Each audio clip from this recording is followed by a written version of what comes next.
సంఘటనలు మినహా మన బద్వేల్ కాన్స్టిట్యున్సీ మొత్తం ప్రశాంతంగా జరిగింది.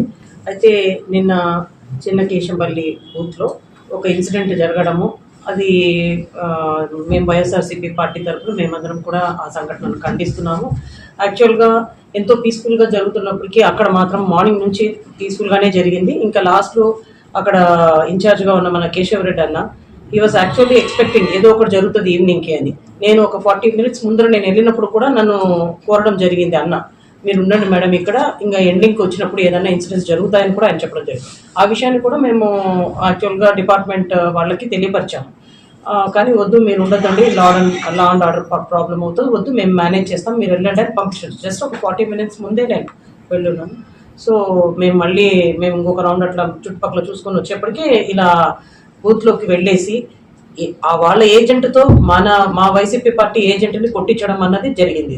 దీన్ని ఖచ్చితంగా తీవ్రంగా పరిగణించాలి. ఎందుకంటే మళ్ళీ ఇప్పుడు ప్రజాస్వామ్యంలో నెక్స్ట్ ఫ్యూచర్లో ఎవరైనా ఏజెంట్గా కూర్చోవాలంటే వాళ్ళను భయప్రాంతులకు గురి చేయడం అన్నది ఎంతవరకు సమంజసం?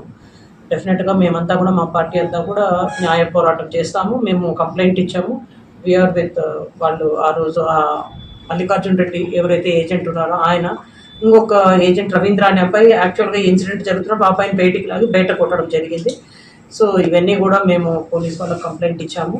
డెఫినెట్గా ఒకటి ఇంపార్టెంట్ విషయం ఏంటంటే ఇలాంటివి మళ్ళీ కూడా రిపీట్ కాకుండా చూసుకోవాల్సిన బాధ్యత అధికారులది, ప్రభుత్వ యంత్రాంగంది. ఎందుకంటే మళ్ళీ రిపీటెడ్గా ఫ్యూచర్లో కూడా ఏ ఎలక్షన్లో కూడా ఎవరైనా వాళ్ళకు ఆపోజిట్గా నిలబడాలా ఒక ఏజెంట్గానో ఏదానికైనా కూడా ఇట్లా భయభ్రాంతులకు గురి చేస్తుంటే ఇంకా ప్రజాస్వామ్యానికి ఏంటి విలువ ఏముంది? డెఫినెట్గా మేమందరం కూడా దీనికోసం పోరాటం చేస్తాం. Thank you.